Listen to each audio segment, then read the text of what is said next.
of convening this meeting.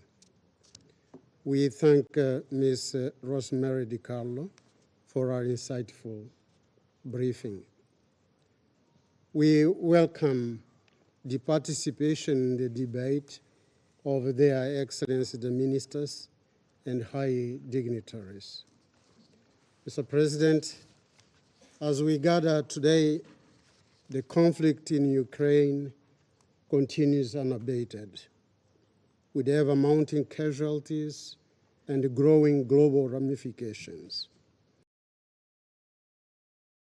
2001 attacks to the rise of Al-Qaeda and ISIS and its incursion and spread into Africa, the past 20 years have had no shortage of history-changing conflicts with global implications. To this list of doom, we must now add the conflict in Ukraine. The war in Ukraine is a 21st century tragedy.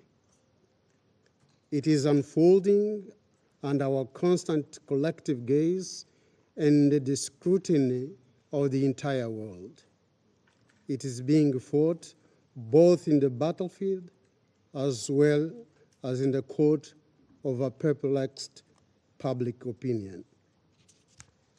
The conflict has so far claimed thousands of lives, destruction of critical socioeconomic infrastructure, and causing global food shortages.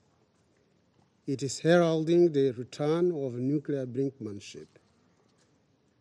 We are disappointed that so far all efforts to end the conflict, including with an African peace initiative, have been in vain.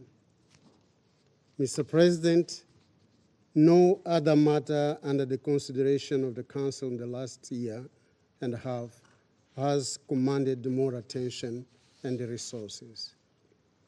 It is Mozambique's considered view that the continuation of the armed confrontation in Ukraine is not the answer to the interests of the parties and neither of those of the world community at large.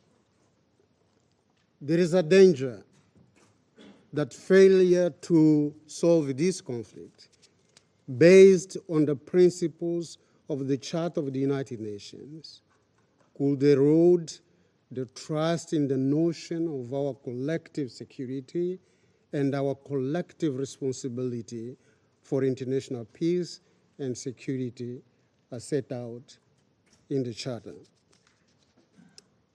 A world thus divided will not be able to muster the resources and the political will needed to face countless other global challenges today. These challenges range from climate change to global terrorism, from global health threats to rising inequality. Mozambique has always called for the parties in conflict to take responsibility for protecting civilians. They must ensure compliance with the applicable international law and international humanitarian law. Furthermore, we consider that the parties must exhaust all avenues of dialogue, of a negotiated settlement. Mozambique wishes to reiterate its call for an immediate ceasefire of hostilities. We advocate the return to direct negotiations between the parties as a matter of urgency and in full respect for the United Nations Charter. I thank you, Mr. President. I thank the representative of Mozambique for their statement. Now give floor to the representative of Malta. Thank you, President, and I also thank you, G. DiCarlo, for her sobering and important briefing today. The international community has repeatedly called for a comprehensive, just, and lasting peace in Ukraine, based on full support for its independence, sovereignty, and territorial integrity within its internationally recognized borders, including through UN General Assembly resolutions.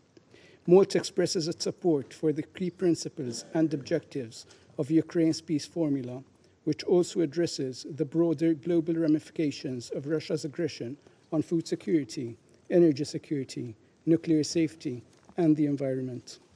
International humanitarian law and human rights law must be upheld. Russia must immediately stop its illegal and indiscriminate shelling of civilians and civilian infrastructure. The human rights situation in the Russian-occupied territories also constitutes a matter of serious concern. As we just heard from USG DiCarlo, the numbers and statistics in the OHCHR report are harrowing and extremely disturbing. Furthermore, as explained in the findings of the UN International Commission of Inquiry, Russian armed forces have carried out attacks that may constitute war crimes. These include indiscriminate assaults on civilians and civilian infrastructure, execution, torture, unlawful imprisonment, inhumane detention, rape, and other forms of sexual and gender-based violence, and the unlawful deportation and transfer of children. Holding the perpetrators accountable for their actions and ensuring victims' right to reparation and justice are essential principles. We are fully supportive of ongoing ICC and ICJ processes. We also welcome the setting up of an international center for the prosecution of crime of aggression against Ukraine that will coordinate efforts to collect, preserve, and store evidence, as well as the establishment of the Council of Europe's Register of Damage caused by the aggression of the Russian Federation against Ukraine. President, less than 1 year into the establishment of the Black Sea Grain Initiative, more than 32 million tons of food commodities have been exported to 45 countries across 3 continents. It has proven itself a lifeline to millions, acting as a major defense against global food insecurity, accelerated by Russia's full-scale invasion of Ukraine. Today, Malta is deeply concerned by the decision of the Russian Federation not to renew this initiative further. This is another example of the politicization of humanitarian needs which we have already witnessed last week with the Syria file. It is of utmost importance that the Black Sea Grain Initiative is further extended and secured to alleviate pressures on food insecurity all over the globe. The weaponization of food is unacceptable. To conclude, Mr. President, by underlining the fact that the unprovoked and unjustified war of aggression against Ukraine continues to cause severe humanitarian and human rights violations, inflicting deep intergenerational trauma and exacerbating global crisis in food and energy supply. We once again urge the Russian Federation to immediately cease all hostilities and unconditionally, completely withdraw all its forces and will military equipment from the... I thank the representative of Malta for their statement. I now give the floor to the representative of Ecuador. Gracias, señor presidente, Thank you, Mr. President. por convocar a esta reunión. Thank you for convening this meeting. Agradezco la exposición informativa de la Secretaria General Adjunta de Asuntos Políticos y Consolidación de la Paz, Rosemary DiCarlo, for her briefing. Desde el inicio del mandato del Ecuador en el Consejo de Seguridad en enero de 2023, hemos abordado la cuestión de la agresión militar contra Ucrania por lo menos una docena de veces. Esas sesiones a veces se enfocaron sobre el estado de la agresión, otras sobre la protección de civiles, otras sobre la protección de libertades, incluyendo de pensamiento y creencias religiosas. Otras se enfocaron en la transferencia de armas, en cuestiones como la situación de protección y seguridad nuclear en Zaporilla o en la ruptura de la represa de Kakhovka.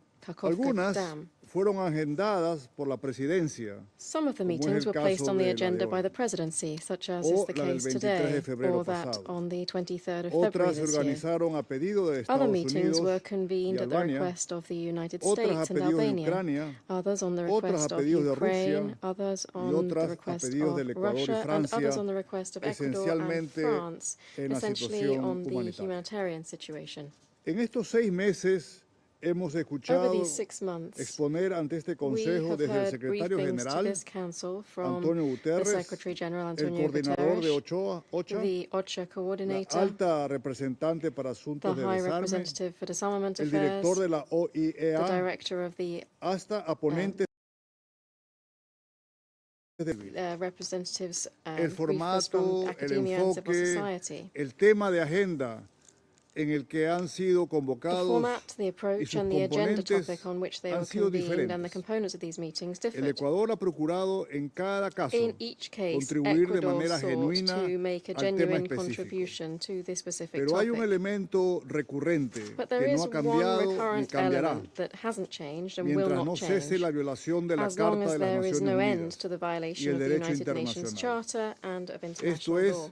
el llamado That is prácticamente the unánime practically de los unanimous miembros de este call of Consejo members of this de que se Council ponga fin a la to ocupación bring y an agresión end militar de to Rusia contra the Ucrania, Russian occupation tal and como lo military dispuso aggression la against Corte Ukraine as Internacional de ordered by the Justicia International el Court of 16 de Justice on marzo the de 16th of March 2022 y se 2022, dé paso a una and solución to make way pacífica for a definitiva. definitive peaceful solution. Sobre esto, la Asamblea General también se pronunció de manera Here, the contundente General Assembly has also con made la a strong resolución sobre statement los through principios the de la Carta de la resolution on ONU, the principles of the UN subyacentes en Charter, una paz justa y underlying a duradera just and en lasting Ucrania. peace in Ukraine. El Consejo debe guiarse por esa decisión. The Council should be Hoy guided by that decision. deseo insistir en otros 4 Today I'd puntos. like to stress 4 other points. Primero, debemos pasar First, de la lógica de We must dominación de move un from the Estado logic sobre of otro domination of por one la state supremacía over another militar, by military por la lógica supremacy de la to the diplomacia, logic of para evitar un diplomacy conflicto más amplio to y avoid buscar la a paz wider definitiva. conflict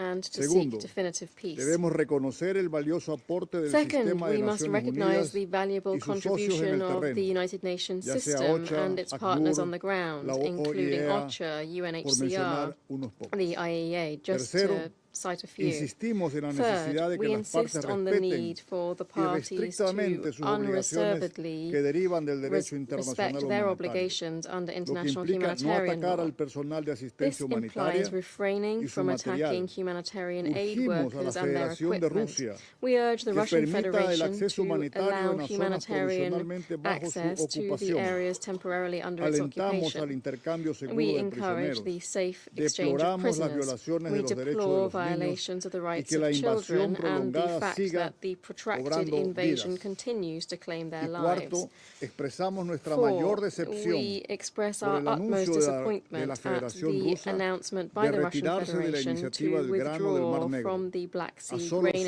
5 días de Initiative, cumplirse just un año 5 del acuerdo. days short of a year Con into the 32 agreement. millones de toneladas métricas With de 32 alimentos metric tons desde los of puertos de food Ucrania, shipped from millones de vital for personas, millions of people, incluyendo en including in Afganistán, Afghanistan, Yemen y el Yemen, Cuerno de and the África, Horn of Africa. y evitar así un deterioro And todavía it mayor prevented an de even la greater seguridad alimentaria en el deterioration mundo. in the world food security. Con más razón, la agresión militar de Rusia sobre Ucrania All the more no debe reason durar why un día Russia's más, military aggression on por estar Ukraine al should not margen de la last one legalidad more day, because it's internacional outside y the por las bounds of international consecuencias que law, tienen because it's sobre having Ucrania, consequences on sobre la Ukraine, propia on Rusia Russia y por itself, su impacto and global. because of its global Muchas gracias. impact. Thank you. I thank the representative of Ecuador for their statement, and I give the floor to the representative of Brazil. Thank you, Mr. President. Mr. President, dear colleagues, I thank USG Rosemary DiCarlo for her briefing. Brazil life, especially innocent civilians.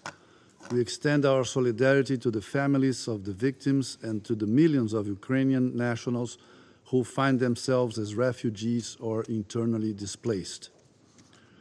Once again, we join our voice to the voices of other members in condemning the attacks against residential areas and the destruction of civilian infrastructure, especially hospitals and schools. We remind that parties in conflict have clear obligations under international law and international humanitarian law. We believe, however, that just the condemnation of illegal actions in the course of this war in itself will not bring us closer to peace. We urge both sides to de-escalate the fighting and initiate discussions on parameters for a comprehensive peace agreement, taking into account Ukraine's sovereignty and territorial integrity, as well as the legitimate security concerns of all parties in line with principles of the UN Charter. We encourage the conflict in accordance with Article 33 of the Charter. This is the core of the many proposals for facilitating dialogue coming from different corners, such as the Peace Initiative of African leaders last month. Massive transfers of highly lethal weapons to the battlefront can further undermine prospects for a peaceful outcome. The increasing flow of weapons into the conflict in Ukraine will only fuel more violence and will not contribute to ending it. The presence of arms and ammunition in large quantities tends to become a destabilizing factor in the long term, compromising the chances of a lasting peace in the region and fueling conflict everywhere. Brazil renews its appeal to the parties to give first priority to the well-being of civilian populations on both sides of the front lines. Mr. President, the conflict in Ukraine affects us all, including in regions far from the combat zone. Developing countries are particularly vulnerable to the side effects of the war on their economy and their food and energy security. The Black Sea Grain Initiative has made an important contribution to stabilizing international food and fertilizer prices. In recent months, full implementation of the Istanbul agreements has become increasingly difficult, compromising the regularity of trade in agricultural products and inputs through ports in the Black Sea. In the absence of an agreement for a comprehensive and lasting peace, we urge the parties involved to spare no efforts to renew what USG DiCarlo described in one of our previous meetings as a beacon of hope. We welcome the efforts of the Secretary General in the constant search for a compromise between the parties in order to ensure food security and adequate nutrition for millions of people, especially in the least developed countries. This will keep up the hope that, in some way, this conflict will end. Thank you. I thank the representative of Brazil for their statement. I give the floor to the representative of Switzerland. Merci, Monsieur le Président. Thank you, President. Je tiens tout d'abord à remercier le Royaume-Uni d'avoir accordé une I'd like to attention thank the United particulière à la Kingdom situation en for Ukraine. paying particular attention Je to the remercie situation in également Ukraine. la secrétaire générale adjointe, I'd Rosemary also like to DiCarlo, thank de son Undersecretary General exposé, Rosemary sombre DiCarlo soit-il. for her very Et je useful salue la briefing. participation du ministre des Affaires And I étrangères welcome d'Ukraine, here the son Minister of Excellence Foreign Affairs Kuleba. of Ukraine. La deuxième édition de la conférence Last sur la month, the second reconstruction de edition of the l'Ukraine s'est conference on déroulée the à Londres. reconstruction of Ukraine En took place juillet in London. 2022, la Suisse en avait In été July accueillie la première. 2022, Switzerland hosted the Tant first à edition of Lugano this qu'à conference. Londres, la communauté internationale a Both fait in Lugano preuve and d'une in forte London, the international détermination community pour proved soutenir its l'Ukraine strong dans son determination to processus support de Ukraine in its reconstruction. reconstruction process. Cette perspective d'une reconstruction, d'un Looking futur, ahead est to essentielle, future reconstruction is car dans le essential sillage de cette agression militaire because russe, in the nous wake of this trouvons des military milliers de personnes tuées, thousands of people une have been infrastructure killed. ukrainienne Ukraine's dévastée, infrastructure une has been sécurité alimentaire devastated, mondiale global ébranlée food et des security certitudes shaken brisées. and certainties shattered. Permettez-moi d'élaborer. Allow Premièrement, me to go into nous further venons de detail l'entendre here. de Firstly, la we've just secrétaire heard this from générale the en of human Ukraine life in sont Ukraine immenses. is immense. La semaine dernière encore, des civils ont Just perdu last la vie week, dans la région de civilians lost their Zaporizhia lives in the alors qu'ils Zaporizhia recevaient de l'aide region while they humanitaire. were receiving À cela humanitarian s'ajoute la aid. destruction de Added to l'infrastructure this, we ukrainienne have the dont la destruction of reconstruction Ukrainian est une tâche infrastructure, herculéenne. which is a Il Herculean est task to inacceptable rebuild. que ce bilan It's continue à unacceptable that this s'alourdir. toll should continue to Nous rise. réitérons notre appel à la Russie We à reiterate our entamer call on Russia immédiatement to une immediately désescalade, begin à cesser de-escalating, toutes les opérations de combat to et cease à all retirer sans combat délai ses operations troupes and du to territoire withdraw its ukrainien. troops from Ukrainian Nous rappelons que territory. le droit international We humanitaire recall that protège la international population et humanitarian les law protects the infrastructures civilian civiles. population Elles and ne doivent infrastructure. jamais They devenir des must cibles. never become Dans ce targets. contexte, je tiens à exprimer la In this grave context, I préoccupation would de la like to Suisse express concernant l'utilisation Switzerland's de mines grave concern antipersonnelles about the et use of d'armes à anti-personnel sous-munitions en mines and Ukraine. cluster munitions Comme in État partie Ukraine. des conventions As a d'Ottawa et state party d'Oslo, to the la Ottawa Suisse and appelle Oslo tous les États conventions, et parties Switzerland au calls on all conflit states à ne and pas faire parties to the usage de conflict ces to armes. refrain from Les using these usages weapons. indiscriminés ou Their disproportionnés indiscriminate or constituent une grave disproportionate use violation is du a droit serious international violation of international humanitaire. de la sécurité alimentaire mondiale est une tâche urgente. Depuis le début de l'agression militaire russe, des millions de personnes partout dans le monde sont tombées dans l'insécurité alimentaire. Les accords d'Istanbul font la différence pour ces personnes. Nous déplorons l'annonce faite par la Russie concernant les accords et espérons que ceux-ci seront reconduits dans un très proche avenir.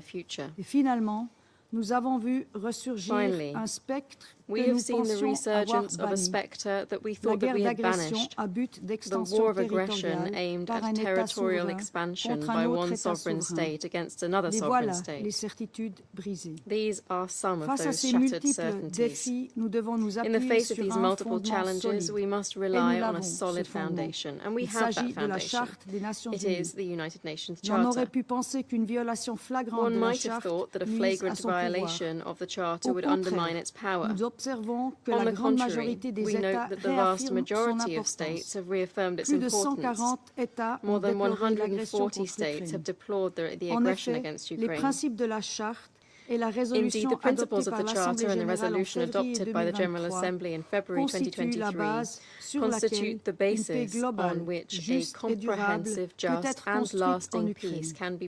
La Suisse suit attentivement les différents engagements visant à avancer vers la paix, tout en soulignant que la souveraineté et l'intégrité territoriale de l'Ukraine doivent être respectées. Monsieur le Président, il est urgent de reconstruire l'Ukraine, mais pas suffisant. Il faut aussi rendre justice aux victimes. Il est également urgent de rétablir la sécurité alimentaire mondiale. La faim ne doit plus jamais devenir une arme de guerre. Nous devons donc continuer à resserrer les rangs derrière le droit international et notamment la Charte des Nations Unies, le bouclier qui nous protège toutes et tous pour que des bâtiments, les chaînes d'approvisionnement, la paix et la stabilité que nous finirons par reconstruire reposent sur un fondement solide et durable pour notre humanité. Je vous remercie. I thank the representative of Switzerland for their statement. I give the floor to the representative of the Russian Federation.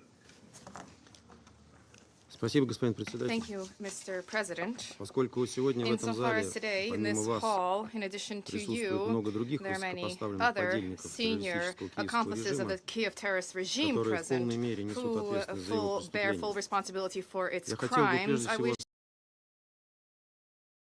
I всего wish where your actions have led us to today in the context of the Ukrainian crisis. На наших глазах происходит Before our very усугубление eyes, трагедии, the tragedy is being worsened, the root cause of which was what was provoked by the United States and their Western allies.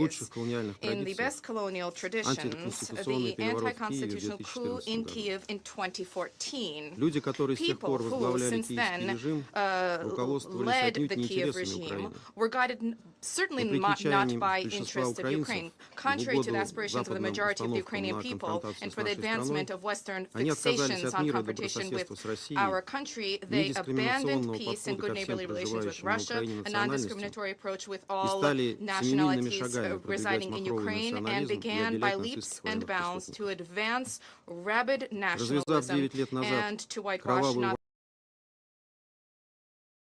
war against Russian language-speaking residents of Donbass. The Kiev regime deliberately and in a targeted way brought the Ukrainian crisis to the point of military confrontation with Russia.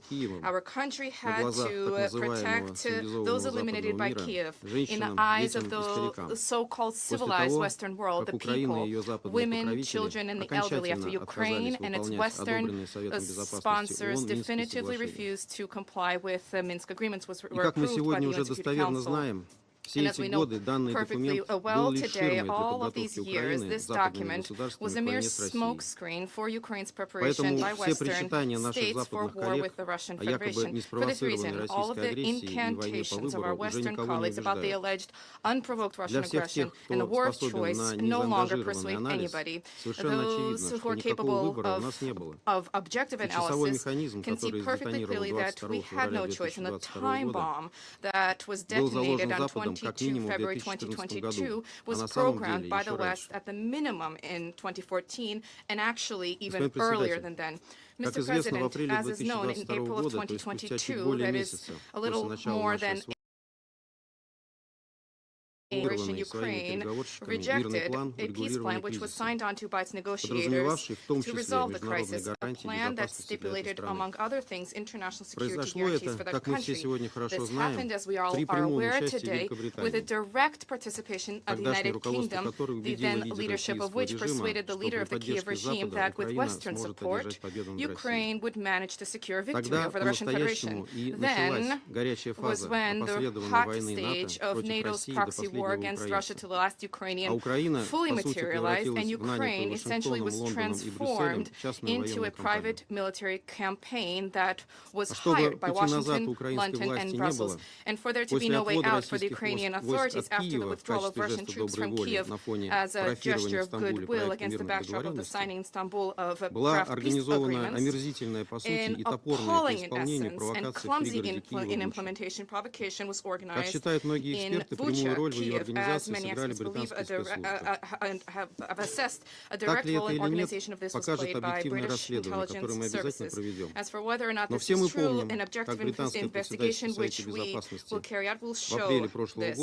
As we all remember, the British, during the British Presidency and Security Council in April of this year, once again using underhanded procedural maneuvers, prevented a meeting that we requested in connection with this provocation from being carried out, thereby showing itself to be unworthy of presidency of the Security Council and a permanent member of the Security Council, and presenting itself as an accomplice of the Kiev regime. The provocation in Bucha was a necessary smokescreen, which the Ukrainian leadership hid behind instead of peace, choosing to engage in armed confrontation with Russia and Western countries instead of diplomatic efforts, have redoubled their efforts to provide assistance and Western weapons to Ukraine. The cost of this fatal decision for Ukraine was hundreds of thousands of dead and maimed young Ukrainians who today the Kiev regime continues to throw into the meat grinder in the eastern and southern fronts, vainly attempting to present to Western sponsors the ability, so-called, of Ukraine to win. And I wish to take this opportunity of the presence of ministers and to emphasize the responsibility of your governments for the ongoing tragedy endured by the people in Ukraine. By systematically inciting that country to engage in war with Russia instead of implementing the Minsk agreements, you were guided by your own geopolitical interests solely in seeking to weaken Russia. For this pipe dream,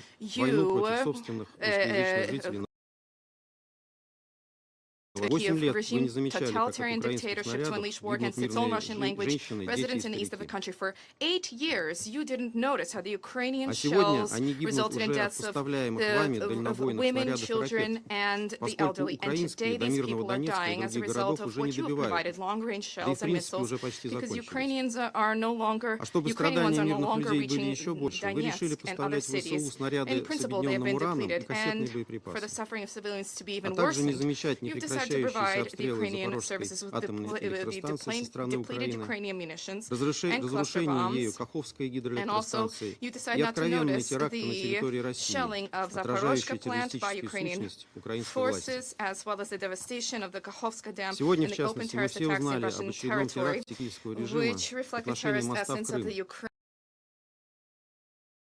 Latest terrorist attacks of the Kiev regime targeting the bridge in Crimea, hundreds of kilometers from the area of hostilities. As a result, 2 innocent Russians died, and their 14-year-old daughter was gravely wounded. I have not heard any condemnation of this act of terrorism from any of the Western sponsors of the Kiev regime, and we still have to get to the bottom of the degree to which, in the preparation and conduct of this terrorist attack, there was complicity of Western, including British intelligence services. Far too much points to this. Colleagues, all the facts that I've mentioned points to the fact that there are no crimes that the West is unwilling to commit to preserve its hegemony in global affairs in order to, as was said by Mr. Borrell, for at any cost to preserve the idyllic garden for everybody else to continue to live in jungles. And there are no principles that you are unwilling to breach to achieve this. And I'm saying this for you to harbor no illusions that your countries, including your governments, bear equal responsibility, if not more responsibility, than the Zelensky regime for what is happening in Ukraine. And despite your attempts to portray yourselves as the defender of the poor and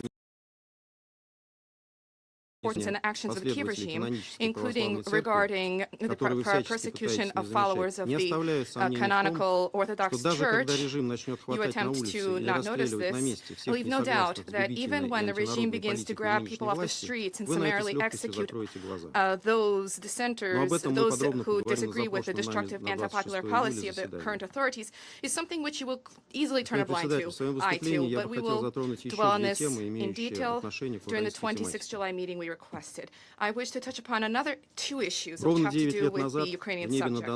Exactly 9 years ago in the skies of Donbass, the MH17 Malaysian Airlines flight was down. This event directly impacted the crisis inside Ukraine, forcing the Donbass insurgents with a military initiative to stop, in expectation of the imminent, as it seemed then, condemnation of Ukraine for the terrorist act that occurred. As is known, since this disaster, the Russian Federation consistently advocated comprehensive, thorough, impartial, apolitical investigation into the reasons behind the disaster based on facts and incontrovertible evidence. Russia was at the source of the adoption by the Security Council of Resolution 2166, stipulating the need to conduct a full, thorough, and independent international investigation. However, this has still not been carried out. The circumstances behind what has happened have not been credibly highlighted. The situation carried out by the Netherlands and the criminal investigation by the Joint Investigative Team did not reflect the criteria set out in Resolution 2166. Their real goal was not to establish the truth, but rather to tailor the relevant evidentiary basis to reflect the narrative of Russia's participation in tragedy. Essentially, the MH17 disaster was nothing other than a key element of a mendacious, unfounded anti-Russian campaign, which was subsequently supplemented by the poisonings of Skripal and Navalny, as well as the Bucha provocations which I've already mentioned. As is known, the worse and more horrific the lie, the easier it is to believe it. And this is specifically the principle that our Western opponents give pride of place to in all of these instances. On MH17, the Russian Federation provided the investigation with vast troves of information, which had tremendous significance to identify the true causes for the disaster. However, this material was taken into account neither by the investigation nor by the Hague District Court. They preferred dubious sources from social networks, photographs, and video materials, which was evidently redacted. Not a single question was put to Ukraine, which refuted to provide radar data and on-ground flight tracking services and was unable to explain where the Ukrainian dispatchers who could have shed light on this tragedy, where they disappeared to. In the time that has elapsed since the disaster, there was no due consideration of the question of Kiev's responsibility for opening airspace over the area of hostilities where air defenses, including Buks, were deployed.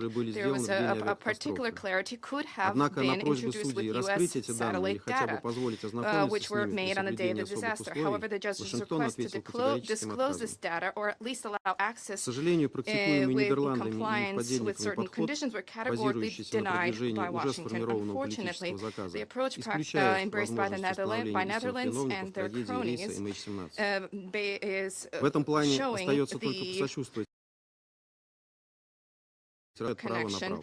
We cannot but sympathize with families and loved ones of the dead who are deliberately denied their right to truth, and not a single Western colleague mentioned this tragedy today. You don't need the facts or the truth about this, and your role in the practice of slandering the Russian Federation has already been carried out. And now, to conclude, I wish to touch upon another issue. Today, through Russian embassies in Ankara, Minsk, London, as well as the Consulate General in Istanbul, we circulated official notes about a decision made by the Russian government to end the Black Sea Initiative as of 18 July 2023. Similarly, the UN Secretary General and head of OCHA were notified, and they are directly responsible for its implementation. I see no point in delving into the details of how the so-called Istanbul package of Antonio Guterres was actually being implemented. A key component of which is the Russia-UN memorandum. We've already done this repeatedly, including here at the Security Council chamber.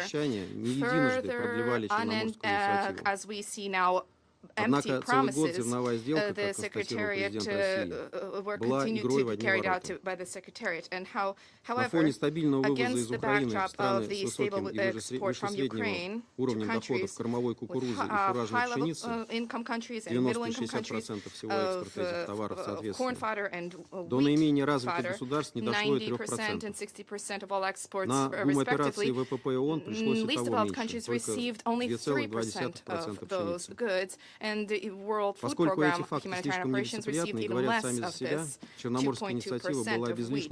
These facts are too unsavory, and they speak to themselves, and so the Black Sea Initiative was, without much ado, simply reformatted from a humanitarian to a commercial one. Against this backdrop, there remain unresolved issues that Russian export economic operators continue to encounter. Having announced in March this year our consent for the extension of the Black Sea Initiative for 60 days on 18 July, we categorically stated that we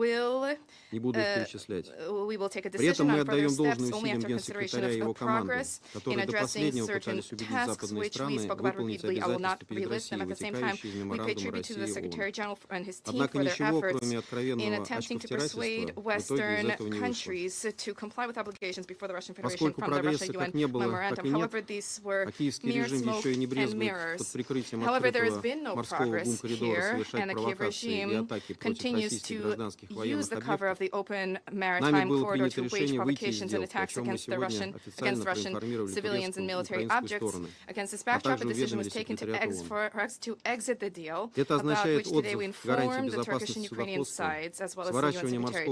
This means an end to guarantees of safe navigation, curtailment of a maritime humanitarian corridor, restoration of a regime of a temporary dangerous area in the Northwest Black Sea, and reformatting of the Joint Coordination Center. And in this way, without Russia's participation, the Black Sea Initiative ends its operations as of 18 July. The Russian Federation will stand ready to consider its resumption only when concrete results are achieved, rather than promises and assurances from Western capitals. And now, apparently, is the time, clearly, to demonstrate the stated solidarity of Kiev's European allies, who can export Ukrainian food through land corridors. For our part, despite the existing obstacles, we will continue to assume our obligation to fulfill contractual obligations to provide Russian grain to all purchasers. Thank you. Of the Russian Federation for their statement.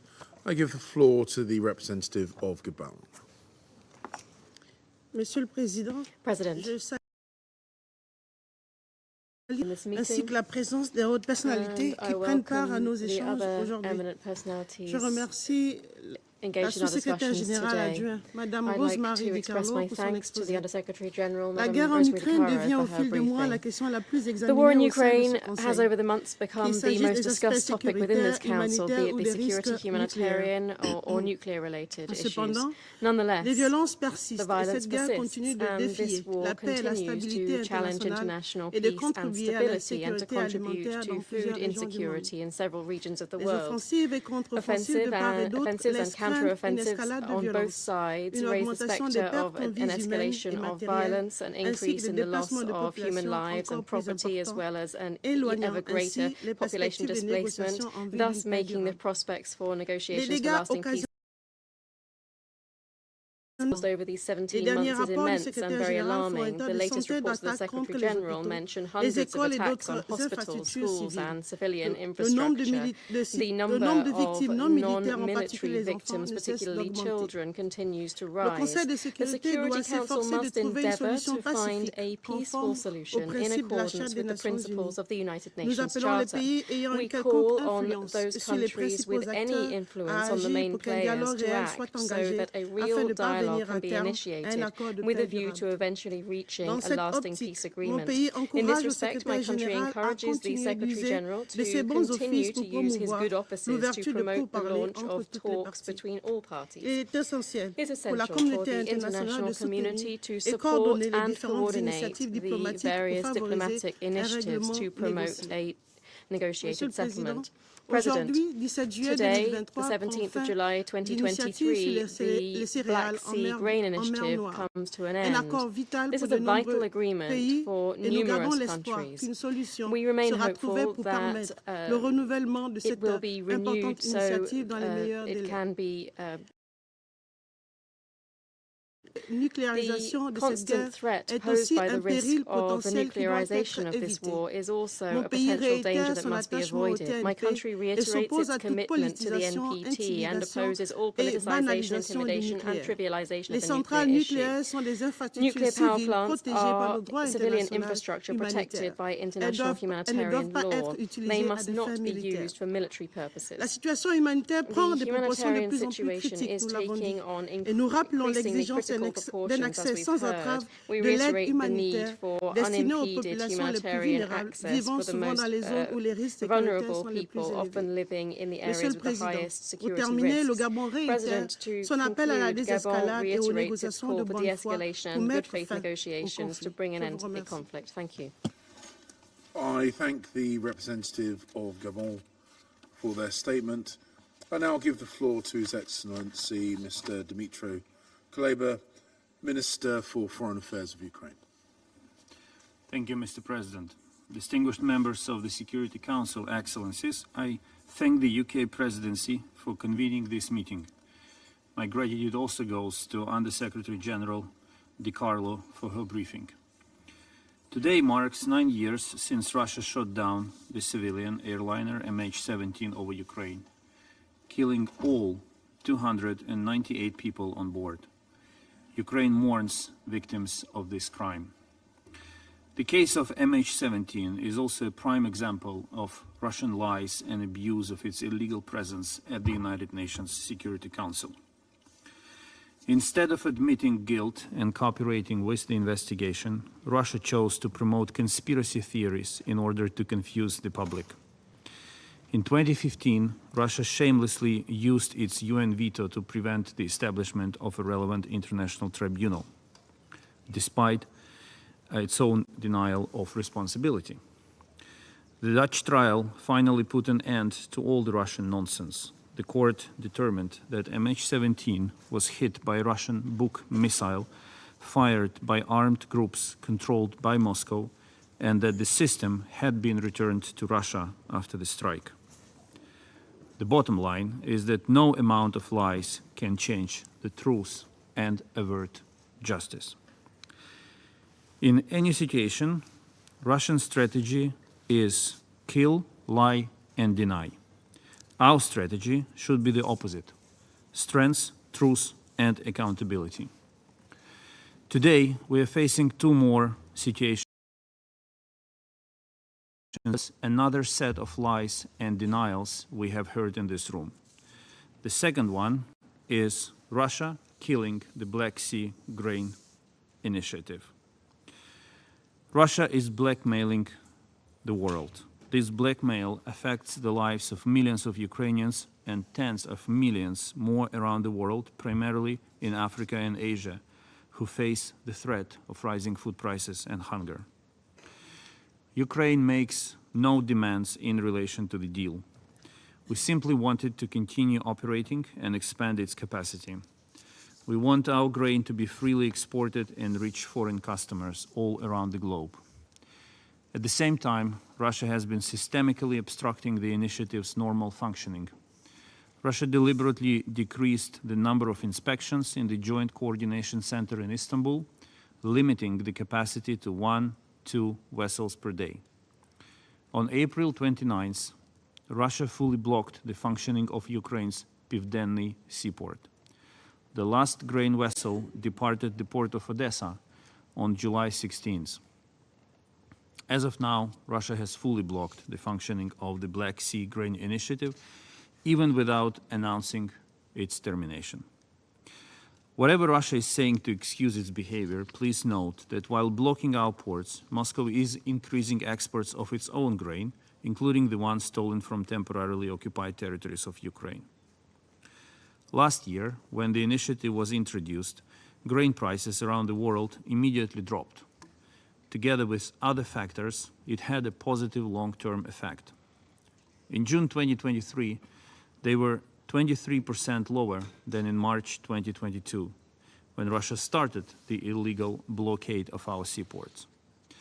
The immediate outcome of Russia pulling out of the deal now will be that prices will go up again, hurting those most vulnerable, primarily in Asia and Africa.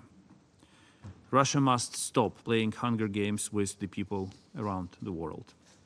I call on all UN member states to firmly demand that Russia resume its participation in the deal in good faith and stop its Hunger Games. Russia must keep politics out of global food security. I must also draw the attention of the Council to another threat that Russia poses. Since Russia occupied the Zaporizhzhia nuclear power plant in March 2022, Ukraine and other neighboring nations have been living in fear of a nuclear incident. Russia has violated all 7 nuclear safety and security pillars of the International Atomic Energy Agency by stationing its military at the plant and turning it into a military base. Despite international pressure, Russia refuses to withdraw from the plant. Today, Russia remains in full control and bears full responsibility for the situation there. Russia is also spreading ridiculous conspiracy theories about Ukraine allegedly planning an attack on the plant. Whether it is the downing of MH17, the destruction of the Kakhovka Dam, or any other major Russian crime, their strategy remains the same: kill, lie, and deny. I take this opportunity to say it again officially and unequivocally. Ukraine has never had and cannot have any intention of causing any incidents at our own nuclear power plants in our own country. The only force that has the capacity and the motives to cause any such incident is Russia. By acting together and calling out liars now, we can prevent them from executing their malicious plans. Distinguished colleagues, I want to believe that the era of Russian crimes, lies, and denials is coming to an end. Russia is losing its illegal war against Ukraine. Putin's regime is getting weaker by the day, and the latest Wagner mutiny has demonstrated it not only to the whole world, but also to the Russians themselves. Every defeat on the Russian battlefield brings Putin's regime closer to realizing the futility of aggression. We should all work together to bring this realization closer. For when the Kremlin's chief liar realizes no one believes his lies any longer, he will be forced to call a halt to the war. This Council has, in accordance with Chapter 7 of the UN Charter, for more than 500 days of Russia's full-scale invasion, as well as for more than 9 years of its aggression. And it applies not only to the case of Ukraine, but to other conflicts raging in the world. The root problem is well known, and its name can be found on the fourth plate to the right of the presidency.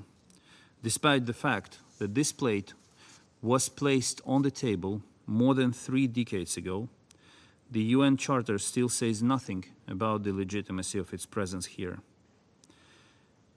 We firmly believe that the future reform of the UN Security Council needs to include an essential component: the decision to deprive Russia of its illegally obtained status as a permanent member. This Council and the entire world will become a much healthier place once Russia is out of here. While some international organizations are paralyzed by fear of poisonous Russian influence, it is a Ukrainian soldier who assumes responsibility for maintaining peace and security in the world today. A Ukrainian soldier restores peace and security with each step forward and each liberated settlement in Ukraine, basically putting into action what this Council is supposed to maintain and enforce. This comes at a steep cost, but there is no other choice. Please honor the sacrifice and keep assisting us in bringing peace closer. Ukrainians will always be grateful for your support, and our victory will also be your victory against the scourge of aggression in the world. Thank you. I thank His Excellency Mr. Kleber for his statement. I now give the floor to His Excellency Mr. Peter Seato, Minister for Foreign Affairs and Trade of Hungary. Well, dear Secretary, dear James, first of all, I'd like to express our appreciation that you give the chance to the neighboring countries to take the floor in this debate as well. I am representing a neighboring country of Ukraine, a country which has been living in the shadow of the war for the last more than 500 days, a war impacts and consequences of which are serious and direct on our country. The Hungarian people have been already paying a high price for this war, although bearing no responsibility for it. In the meantime, I am representing a nation, members of which are among the casualties of this war, given the fact that there's a significant Hungarian community living in Ukraine, around 150,000, members of which, as Ukrainian citizens, are being mobilized to the army in Ukraine, and a lot of them, unfortunately, have already died. And as a representative of a neighboring country and a nation, members of which are dying in this war, I'd like to continue to argue in favor of peace to be created as soon as possible, although I understand this is not falling totally in line with the mainstream positions, and we continue to do so even if we are being criticized and attacked for this position of ours. And as a neighboring country and as a representative of a nation, members of which are dying in this war, we still do believe that the solution is not on the battlefield, but around the negotiating table. And we hear very often that the circumstances and the conditions are not given to launch negotiations to find a diplomatic solution. But allow me to express a different opinion of ours. We do believe that the conditions to launch negotiations to reach a diplomatic solution are getting worse and worse day by day. The longer this war is going to take, the more weapons are occurring in our neighborhood, the more people will die, and the devastation and destruction in our neighborhood will be more and more severe. So we wish that international community would bring more peace to our neighborhood than weapons. And we all know, Mr. President, that in case we cut, then we literally give up the hope for peace. Therefore, we really do appreciate and respect the efforts to make peace in our neighborhood and the missions which are launched with this target. We'd like to express our respect to the Holy See, to the President of Turkey, and to the African countries, which, although are located far away from the war, but they are confronted with the very serious challenges as an impact of the war as well. And I also would like to highlight the importance of the safe supply of food all around the world, especially in the fragile regions, where shortage of food can very easily cause serious security-related challenges, which for the first time might be local, but then they would spread around the world and become global as well. Which will further increase the global threat of terror, and we all see that we cannot cope with one security-related challenge, so how can we cope with more? Mr. President, unfortunately, if we take into consideration the last 80 years, it's not an exaggeration to say that the global security in its worst shape currently. There are open and shameless references to nuclear capacities. And the chance for the outbreak of the Third World War is more imminent than ever before. And we also see a regrettable long-term consequence that the world is making huge steps in order to be divided into blocs again. And we Central Europeans have very bad historic experiences in this regard, because no one would like to listen to that, and based on history that might be uncomfortable for many to listen to that.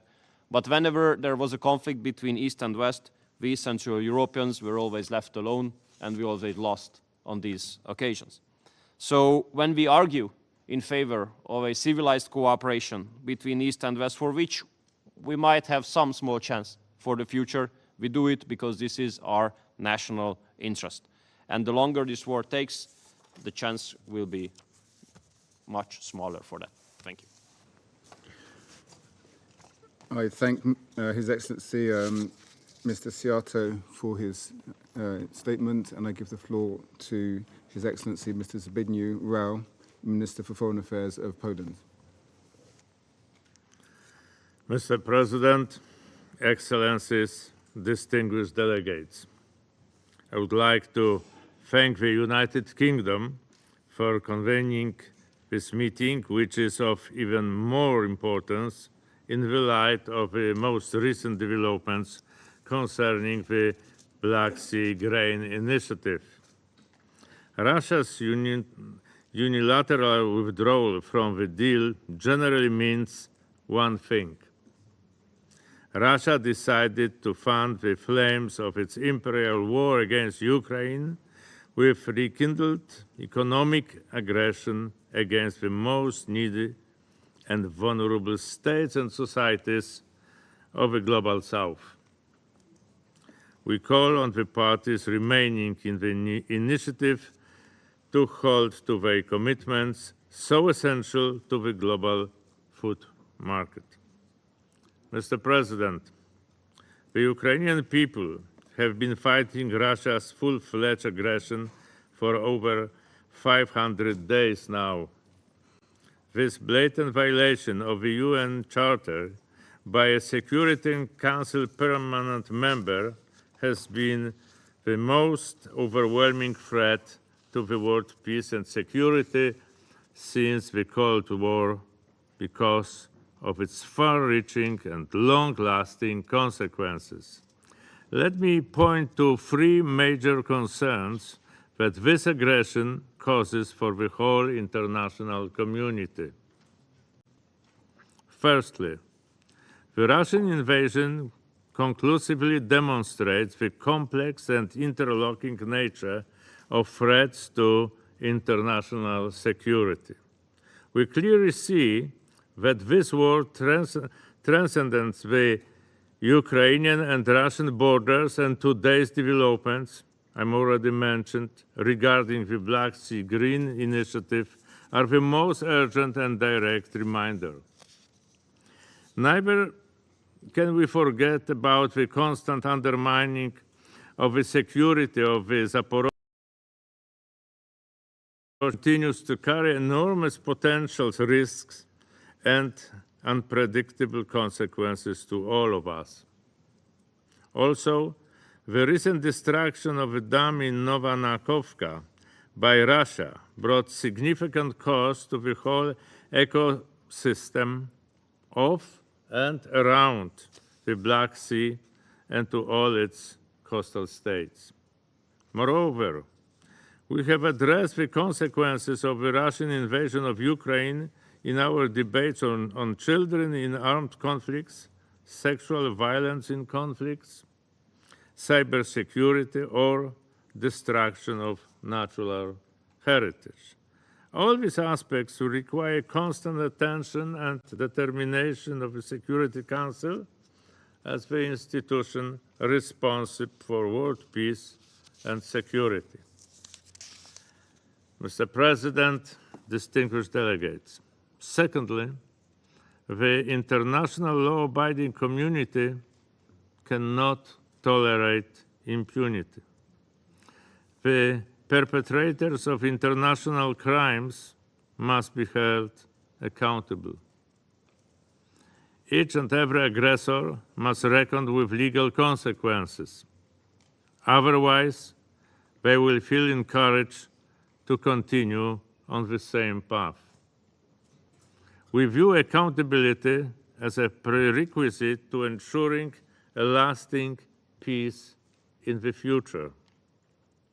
Poland supports the existing institutions such as the International Court of Justice, the International Criminal Court, and the European Court of Human Rights.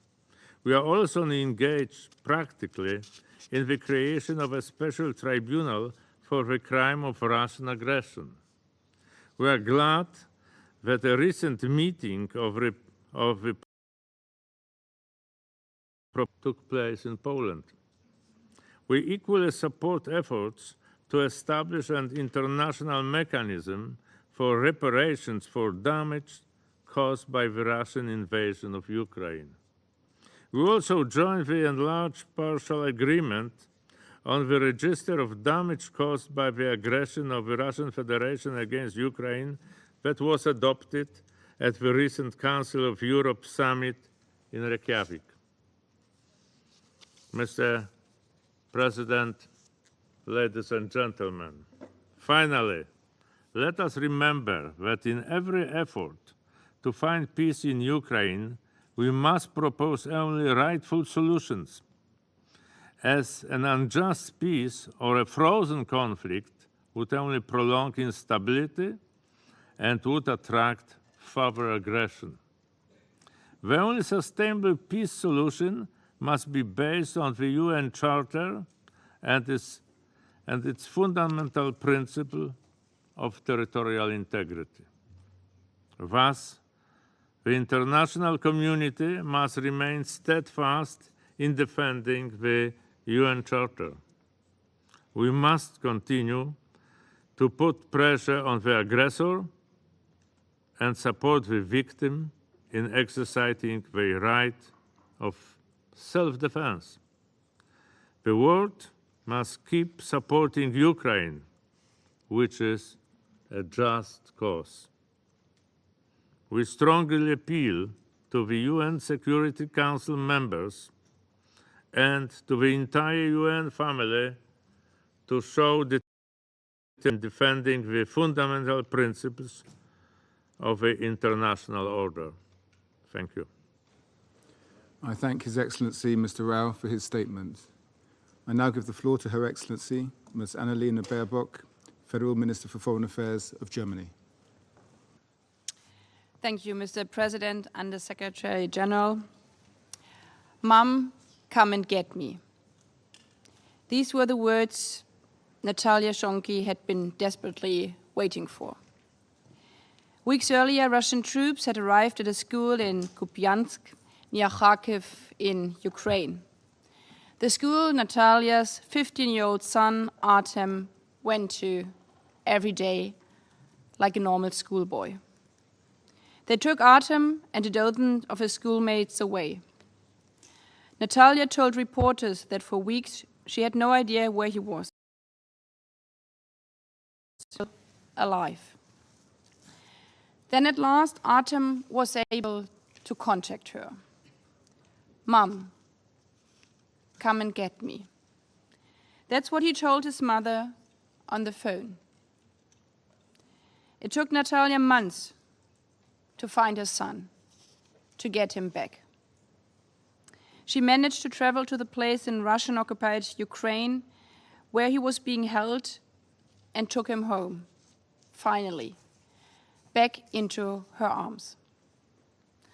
Artem's and Natalia's story is one of many. Since the start of Russia's war of aggression, Russian authorities have transferred and deported thousands of Ukrainian children to Russian-occupied territory and to Russia itself. Those who have been able to return, like Artem, describe shocking experience. How they were first to speak Russian and to sing the Russian national anthem in Russian children's homes. How their names and ages were changed in order to erase their identity, in order that their parents will never find them again. How they were threatened with being adopted by Russian families. Since I've learned about these crimes, I cannot stop imagining how I would feel if these children by my own 2 little daughters. I know that colleagues from Africa, Asia, Latin America feel the same.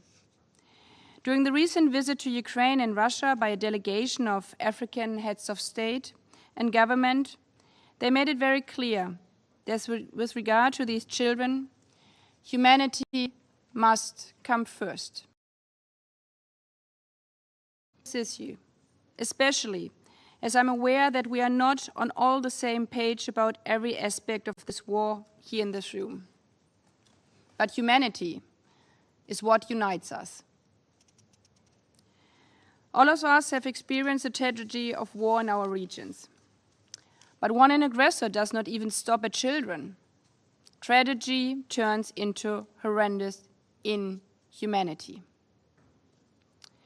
Recognizing this, the African colleagues proposed the return of the deported children as a first confidence-building measure.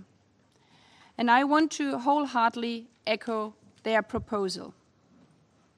I would like to invite all of you to join forces with international organizations, Ukrainian authorities and NGOs to investigate Russia's deportations and together find ways to bring these children back home. Despite all our differences, one conviction should be beyond debate. The deported children belong with their parents. They need to be returned home, home to Ukraine, now. To Russia, I would like to say, you can fool yourself, but you cannot fool the world. The world, within the last 500 days, has been to Bucha, to Irpin, to Kharkiv. The world has seen Russian atrocities. The world has spoken to the mothers like Natalia, whose children your government has taken. The horror of the deported Ukrainian children is the tip of the iceberg of the unspeakable suffering that Russia's war has brought to so many children around the world. By bombing roads, blocking ports, and laying mines in grain fields in Ukraine, Russia has been adding fuel to the fire of a global food crisis. As a result, families on every continent struggle to make ends meet, and children go to bed hungry every night. And now, with announcement that it will withdraw from the Black Sea Grain Initiative, Moscow is threatening even more people, more children, with starvation. By helping to bring down global food prices, this initiative has been a lifeline for the weakest and most vulnerable around the world. As the Secretary General has pointed out this morning, after Russia immediately saw wheat prices jump. Colleague, it's about humanity. It's about us.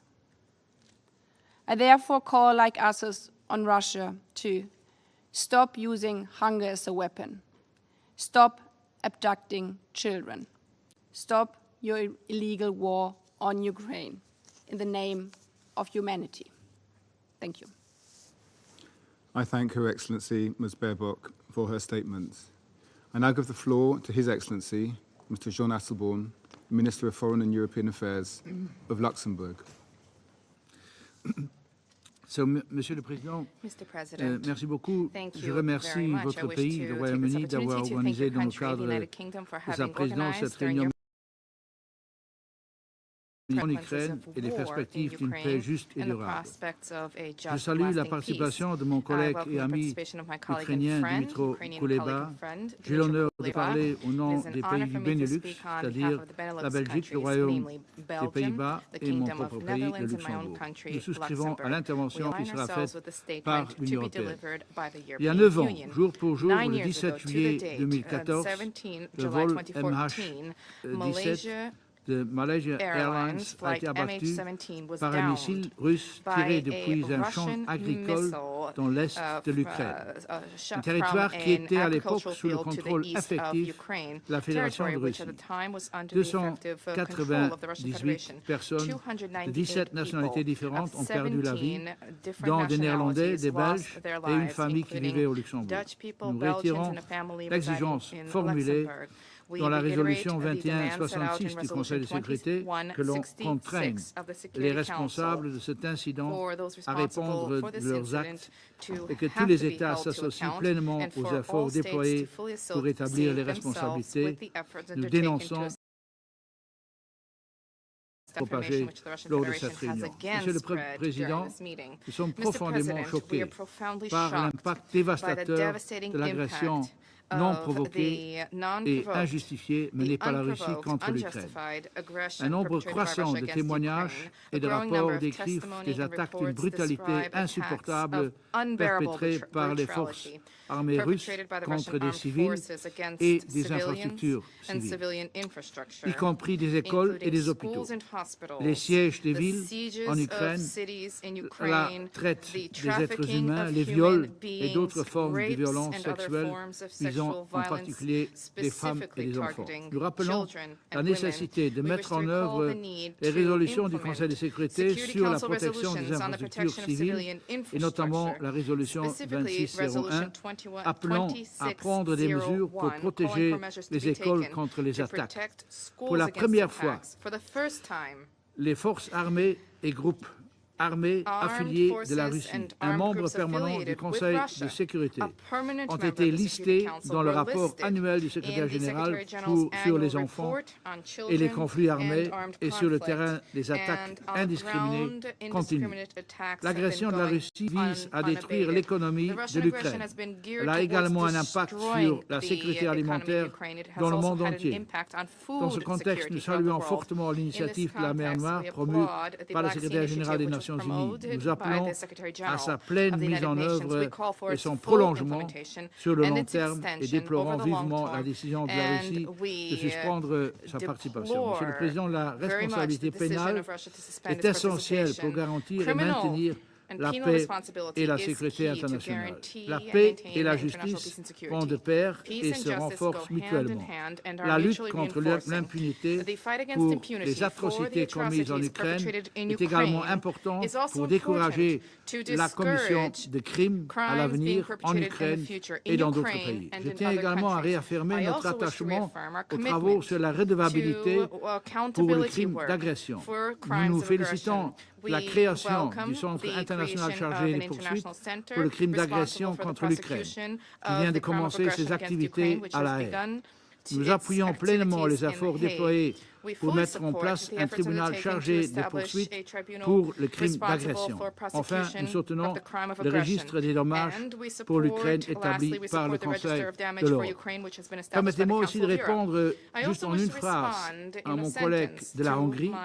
La Hongrie n'est pas critiquée pour s'investir qui vise souvent à affaiblir la solidarité en matière de sanctions visant à limiter au moins les moyens financiers pour continuer cette guerre. Monsieur le Président, les pays du Benelux soutiennent la formule de paix présentée par le président Zelensky. Il s'agit d'un plan de paix crédible, compatible avec la Charte des Nations Unies, ainsi qu'avec les aspirations des Ukrainiens. L'adoption le 23 février dernier à la large majorité de 140 voix de la résolution de l'Assemblée générale sur les principes de la Charte des Nations Unies, sous-entendant une paix globale, juste et durable en Ukraine, a démontré l'appui de la communauté internationale à cette formule de paix. Nous soutenons les efforts en vue de parvenir à une paix conforme à la Charte des Nations Unies qui respecte respects Ukraine's sovereignty and territorial integrity within its internationally recognized borders. I wish to conclude by reaffirming the full and steadfast solidarity of Benelux countries with the Ukrainian people and government. With our European partners, we shall continue to support Ukraine on the basis of the values of respect for human dignity, freedom, democracy, equality, rule of law, as well as respect for human rights, which we share. Thank you. I thank His Excellency Mr. Asselborn for his statement. I now give the floor to Her Excellency Ms. Carolina Edstadler, Federal Minister for the European Union and Constitution at the Federal Chancellery of Austria. Thank you, Mr. President. Excellencies, more than 500 days have passed since Russia launched an unprovoked and unjustifiable war of aggression against its neighbor, Ukraine. This blatant violation of the UN Charter and ongoing aggression and occupation of Ukrainian territory by a permanent member of this Council must not go unaddressed. As members of the international community, we cannot stand idly by and security order are under threat. An attack against one member of this organization is an attack against all of us. This is what the UN Charter and our system of collective security imply. In recent decades, significant progress has been made in advancing international law and building guardrails aimed at safeguarding the rule of law. However, faced with such flagrant breach of the Charter, we have no choice but to reiterate that respect for international law is not an option, it is an obligation. We must not accept living in a world where the law of the powerful overrides the rule of law. It is our collective responsibility to work towards a future where might does not make right. Blatant violations of international law must be met with resolute consequences by the international community. The United Nations was created out of the ashes of World War II and the horrors of the Holocaust to, and I quote, save succeeding generations from the scourge of war, end of quote, as the Charter states. Yet, the silence of this Council, the most powerful body within this organization, in the face of the Russian aggression, is a fundamental concern. Excellencies, we should never get used to the reality of the war in Ukraine. Indeed, we should never get accustomed to any war around the world. We urgently need a global system capable of responding to these threats, a Security Council that is effective, a Security Council that is representative, reflective of today's world and equipped to tackle the challenges of the 21st century. This war has already led to terrible consequences for the civilian population of Ukraine. Thousands of civilian lives have been lost. Nearly 1/3 of Ukrainians were forced to flee their homes. I have witnessed it myself, the destruction and horrors of this war during my visit to Ukraine last November. I myself had to take shelter from the missiles falling on Kiev. And I saw destroyed residential buildings where so many people lost their lives. Austria vehemently condemns the deliberate attacks on Ukraine's civilian infrastructure. The humanitarian consequences, such as the destruction of the Kakhovka Dam, cannot be overstated. Many of these acts constitute war crimes, and some, as the UN Commission of Inquiry has found, may even amount to crimes against humanity. Recognizing that impunity fuels the cycle of atrocities, the perpetrators must and they will be held accountable. In this regard, my country fully supports all efforts to do so. The repercussions of this war extend far beyond Ukraine. They are felt all around the globe.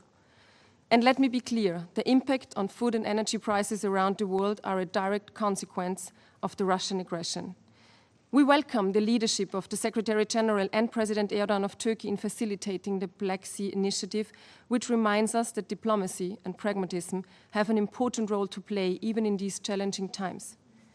We urge Russia to reconsider its decision announced today and to enable the continuation of the Black Sea Initiative. Excellencies, the repeated implicit but unmistakable nuclear threats are unacceptable. The nuclear risks are higher today than they have been in decades, even higher than at the peak of the Cold War. Nuclear weapons hold and environmental consequences. This underscores the urgent need for progress in nuclear disarmament and a departure from the nuclear deterrence paradigm. The international community must ensure that the taboo against any use of nuclear weapons is safeguarded and that any threat or use remains inadmissible.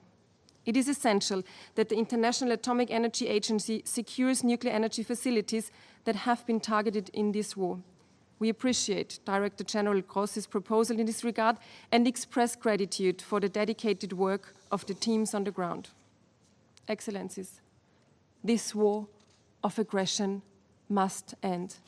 I call upon the Russian Federation to immediately and without any condition withdraw its forces from all of Ukraine within its internationally recognized borders. And I call on us, let us not grow numb to the horrible consequences of the war, to the suffering of civilians, to the constant threat of nuclear catastrophe, to the economic repercussions felt around the globe. Instead, let us use our collective strength to bring an end to this war and secure a just and lasting peace for Ukraine based on the UN Charter and international law. I thank you. I thank Her Excellency Ms. Edstadler for her statements. I now give the floor to Her Excellency Ms. Giedrė Balčytytė, Chancellor of the Government of Lithuania. You have the floor. Mr. President, please let me start with a word of appreciation to the United Kingdom Presidency for granting our request to deliver the statement on behalf of Baltic states, Estonia, Latvia, and my own country, Lithuania. I also would like to thank USG DiCarlo for the briefing and the continued engagement of the UN in documenting and reporting crimes committed during Russia's full-scale war against Ukraine, spanning now for over or almost a year and a half, as well as for substantial efforts to alleviate global consequences of this brutal war of aggression. Mr. Chairman, as some of the chairs already stated, this war of aggression started well before a year and a half. On this date, 9 years ago, as we all know, Russia shut down Malaysia Airlines flight MH17, killing 283 passengers and 15 crew members on board. And we support all efforts to hold Russia and all those responsible accountable for this brutal crime. Though we acknowledge efforts of our global partners in reaching peace in Ukraine, however, Russia cynically continues this unprovoked full-scale war and shows no signs of ending it. Russia manipulates internationally agreed rules, facts, and violates UN Charter and other international agreements, abusing international structures, weaponizing disinformation, and using brutal force. And all this sets precedent for the future. If Russia's actions will be ignored and legitimized this time, future of many countries in the world, those that build peace, prosperity, and sovereignty thanks to the rules-based order, becomes at risk. So we believe that for ensuring comprehensive, just, and lasting peace in Ukraine, certain prerequisites are essential, and I will focus on some of them today. First, Ukrainian peace formula is the guideline we should follow in seeking just and sustainable peace. It gathered strong support in the UN General Assembly, and any attempts to adopt or simplify it would risk at washing out its essence and pandering to Russia's manipulation. Ukraine must have the final say on peace on its own soil. As countries bordering Russia, will continue our firm stance against appeals to yield to Russia's demands. We all have witnessed Russians' blackmail in relation to the Black Sea Initiative and based on manipulation of facts regarding its grain and fertilizer exports.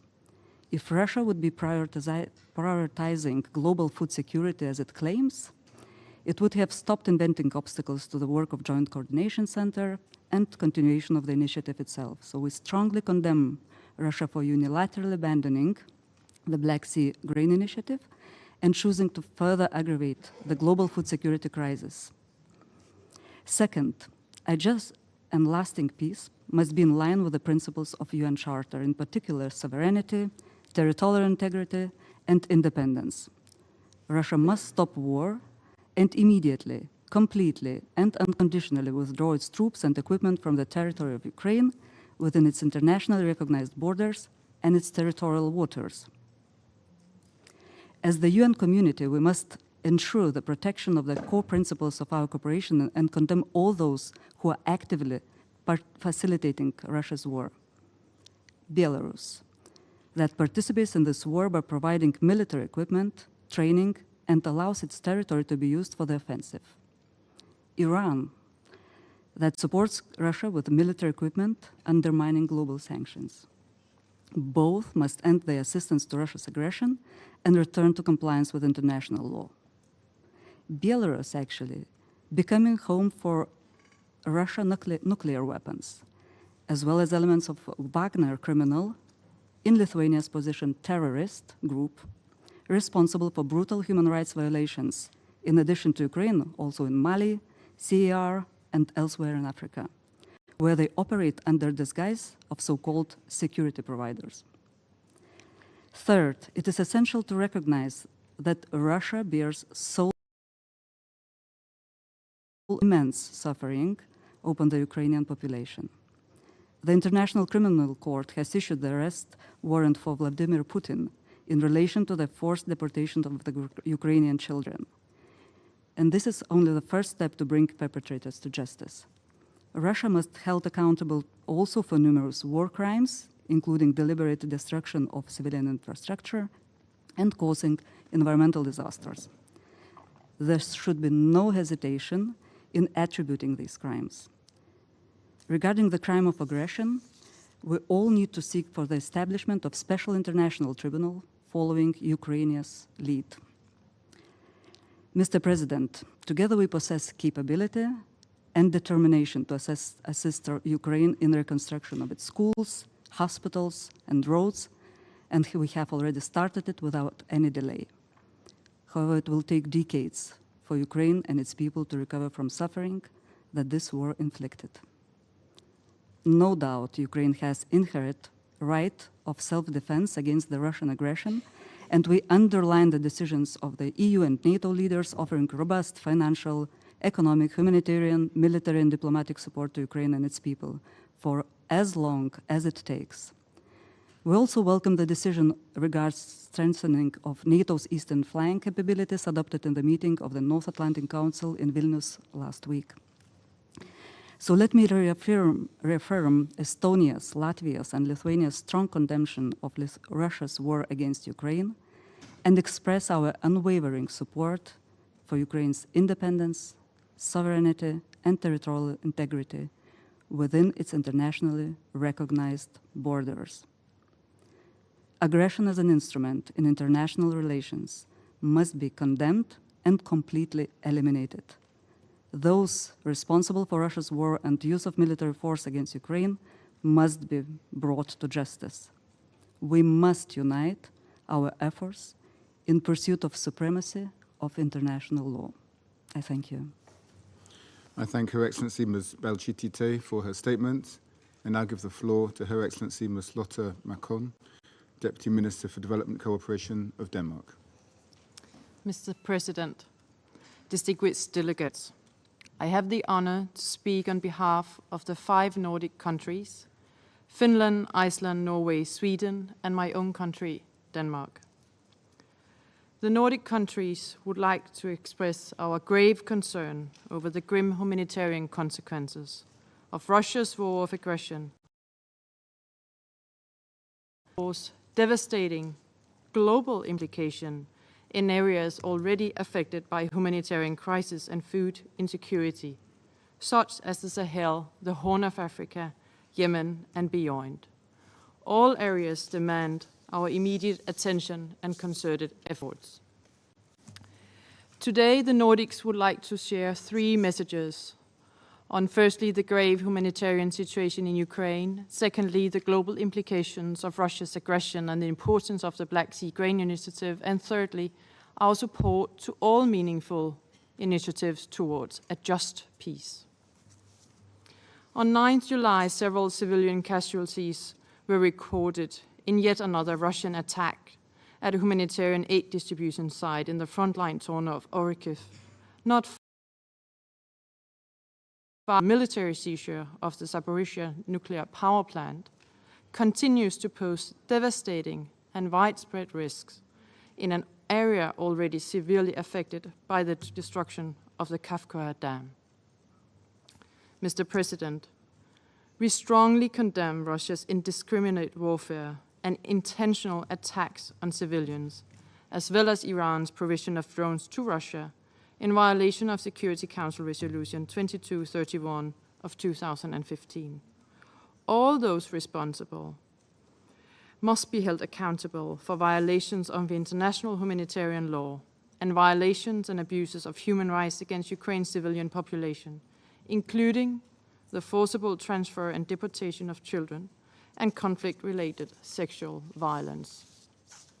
We also call on Russia to ensure full, safe, and unhindered access for humanitarian actors to all areas under its temporary military control, as well as to persons detained by Russia or forcibly transferred by Russia, including children. Secondly, we are concerned with the future of the Black Sea Grain Initiative. The initiative has helped avoid a further deterioration of the global food crisis amplified by Russia's war of Ukraine. We welcome the active engagement by the Secretary General and Turkey in facilitating the initiative. Since the launch of the initiative, which has safely exported over 32 million tons of grain and foodstuff, we've seen a lowering of global food prices. 56% of the export have gone directly to developing countries.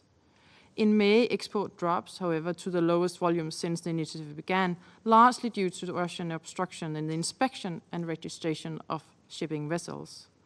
Let us not forget that the Black Sea Grain Initiative would not have been needed had it not been for the Russian aggression, and Russia obviously bears a heavy responsibility for ensuring its continuation a smooth operation.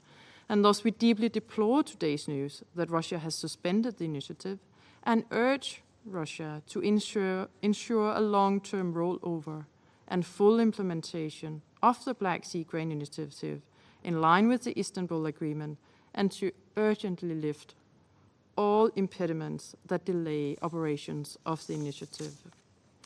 Mr. President, the Nordics support all meaningful efforts to bring an end to Russia's aggression against Ukraine.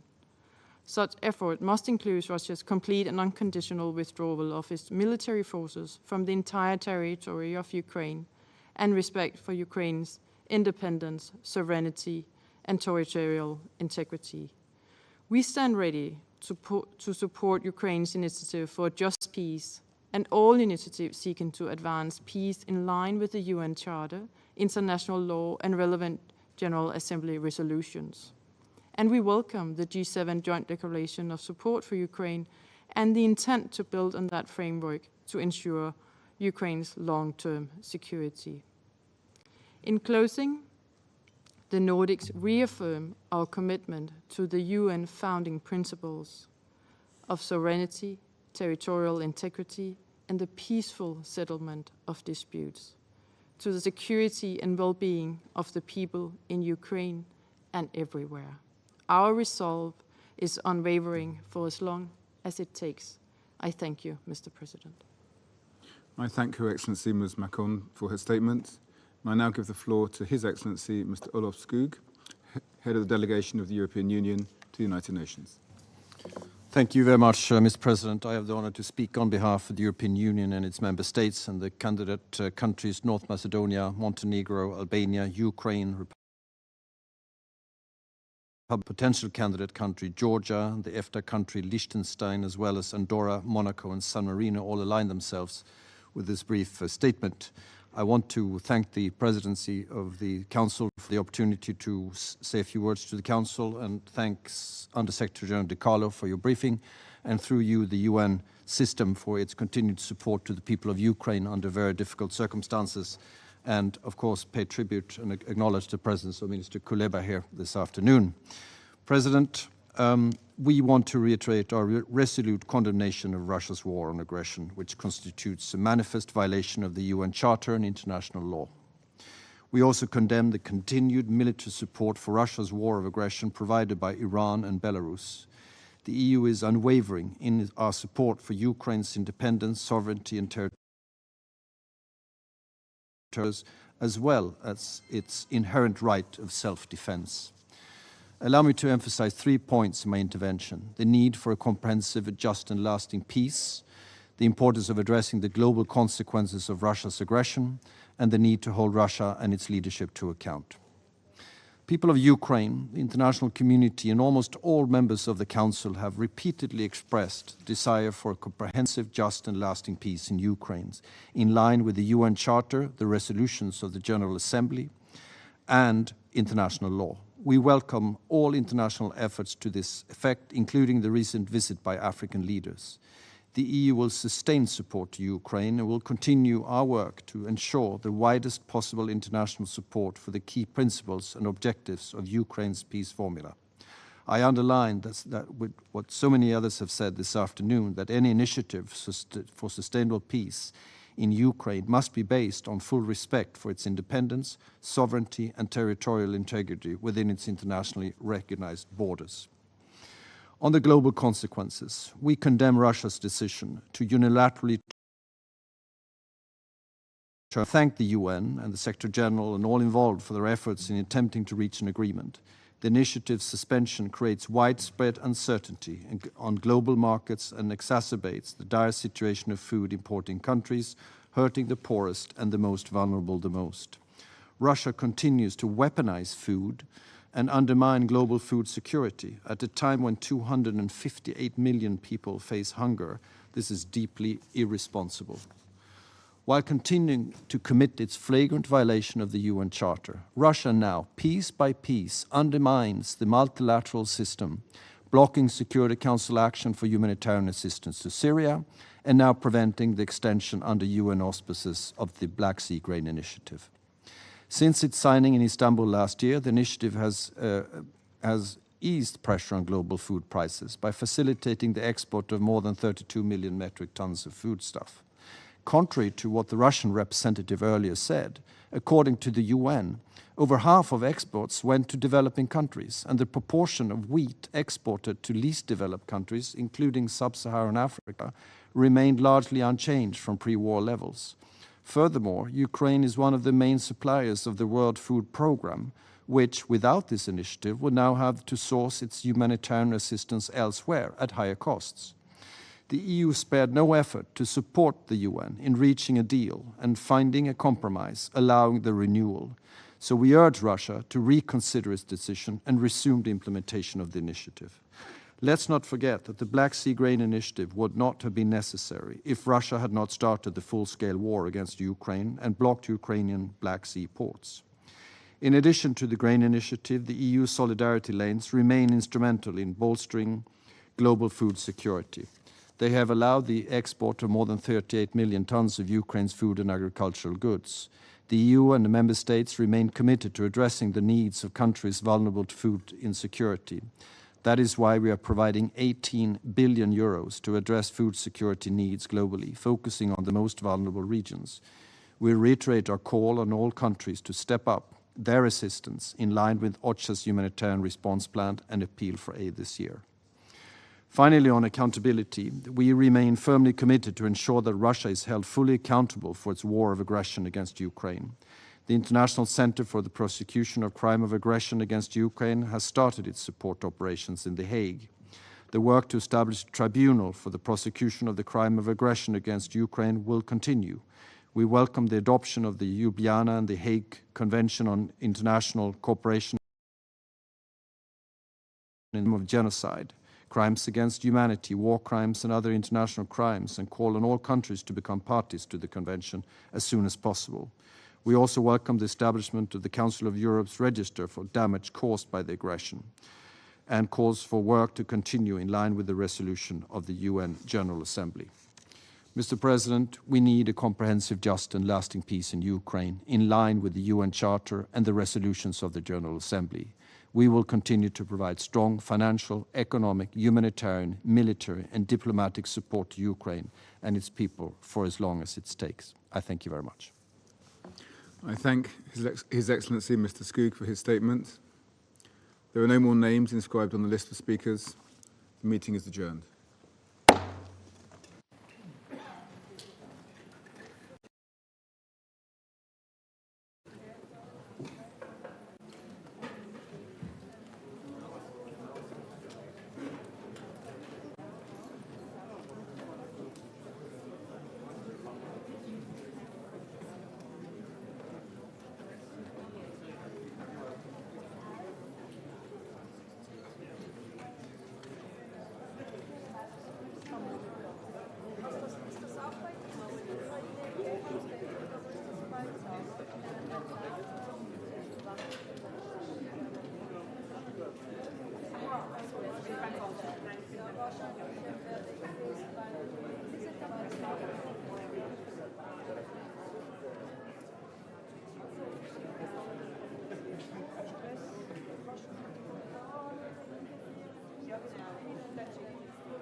This is the primary audio circuit for the Reuters live service.